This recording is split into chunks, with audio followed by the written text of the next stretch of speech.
हरी भरी पहाड़ियों के बीच सोमपुर का एक अजीब सा गांव बसा हुआ था। यह गांव जितना सुंदर था उतना ही रहस्यमयी भी। जिंदगी आराम से चल रही थी। लोग अपने दैनिक कार्यों में व्यस्त रहते थे। गांव वाले खेतों में काम करते थे। वे अपनी फसलों की देखभाल करते और एक दूसरे की मदद करते थे। बच्चे बरगद के पेड़ के नीचे खेलते थे। उनकी हंसी गांव की शांति को और भी मधुर बना देती थी। लेकिन सोमपुर पर एक साया मंडरा रहा था। यह साया गांव की हर गली और कोने में महसूस किया जा सकता था। पहाड़ी पर बनी पुरानी हवेली का साया।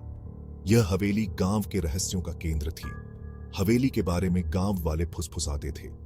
वे इसके अतीत की कहानियों को साझा करते थे। वे अजीब आवाजों की कहानियां सुनाते थे। हवेली से आने वाली आवाजें उन्हें डराती थीं। रात में अजीब रोशनियां टिमटिमाती थीं। ये रोशनियां गांव वालों के लिए एक पहेली बनी हुई थीं। कुछ लोगों ने खिड़कियों में आकृतियां देखने का दावा किया। ये आकृतियां और भी डरावनी थीं। कोई भी हवेली के पास जाने की हिम्मत नहीं करता था। वे इसे दूर से ही देखते और डरते थे। यह एक खामोश प्रहरी की तरह खड़ी थी, जो रहस्य और भय में डूबी हुई थी। हवेली की खामोशी गांव की शांति को भंग कर देती थी, जो रहस्य और भय में डूबी हुई थी। गांव के लोग इस रहस्य को सुलझाने की कोशिश में लगे रहते थे, लेकिन कोई भी सफल नहीं हो पाया। हवेली कभी भव्य हुआ करती थी। इसकी भव्यता और शान दूर दूर तक मशहूर थी। अब यह सड़ रही थी। समय के साथ यह हवेली अपनी सारी चमक खो चुकी थी। इसकी कभी चमकदार दीवारें फीकी और जर्जर हो गई थीं। अब ये दीवारें केवल अतीत की गवाह बनकर रह गई हैं। अलंकृत नक्काशी धूल और मकड़ी के जालों से ढकी हुई थी। कभी ये नक्काशी कला का अद्भुत नमूना हुआ करती थी। लोहे के फाटक जंग खाकर बंद हो गए थे। इन फाटकों ने कई कहानियां देखी हैं। बेलों और लताओं ने हवेली को अपने आगोश में ले लिया था, जैसे प्रकृति ने इसे अपने कब्जे में कर लिया हो। अंदर से हवेली अंधेरे कमरों और घुमावदार गलियारों का भूल भुलैया थी। हर कोने में एक रहस्य छिपा हुआ था। सड़ांध की गंध से हवा भारी थी। यह गंध हवेली की दुर्दशा की कहानी कह रही थी। फर्नीचर पर धूल की मोटी परत जमी हुई थी। यह फर्नीचर कभी आलीशान हुआ करता था। बिना मुस्कुराते चेहरों के चित्र दीवारों से घूर रहे थे। ये चित्र उन लोगों की याद दिलाते हैं जो कभी यहां रहते थे। हर कमरा भूली हुई जिंदगियों और दुखद मौतों की कहानियां फुसफुसाता हुआ लग रहा था।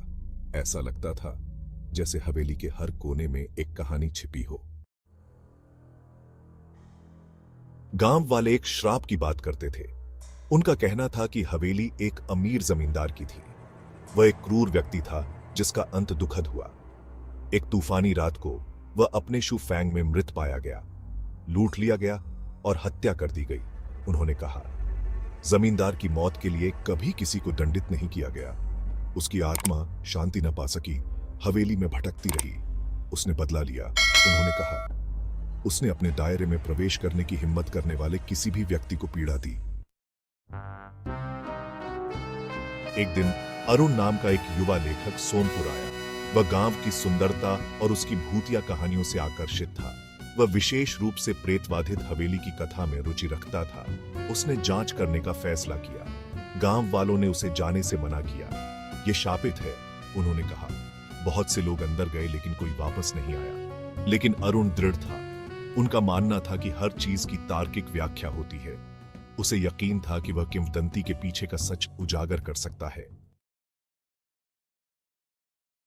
जैसे ही अरुण ने हवेली के अंदर कदम रखा, एक ठंडी हवा ने उसके पीछे के दरवाजे को पटक दिया। वह अंधेरे में डूब गया। उसने एक उपस्थिति महसूस की जो उसे देख रही थी। उसने फुसफुसाहट सुनी, धीमी और अस्पष्ट। उसने एक एक कमरे में हवेली की खोज की। उसे पुरानी डायरियां, पत्र और दस्तावेज मिले। उसने जमींदार के जीवन की कहानी को जोड़ा। उसने पाया कि जमींदार क्रूर नहीं बल्कि न्यायप्रिय और दयालु था। वह अपने लोगों से प्यार करता था, लेकिन उसका एक दुश्मन था, एक ईर्ष्यालु प्रतिद्वंद्वी जो उसके धन और शक्ति का लालची था। सच्चाई जमींदार के शू फैंग में छिपी हुई थी। यह सच्चाई वर्षों से धूल और समय के परतों के नीचे दबी हुई थी। अरुण को एक किताबों की अलमारी के पीछे एक गुप्त रास्ता मिला। यह रास्ता उसे एक अनजानी दुनिया की ओर ले जा रहा था। यह एक छोटे से कमरे की ओर जाता था जो रहस्यों से भरा हुआ था। वहां धूल भरी छाती में उसे जमींदार की आखिरी डायरी प्रविष्टि मिली। इस डायरी में छिपे थे कई अनकहे राज। इसने उसके हत्यारे की पहचान उजागर की, उसका अपना भाई। अरुण को यह जानकर गहरा धक्का लगा।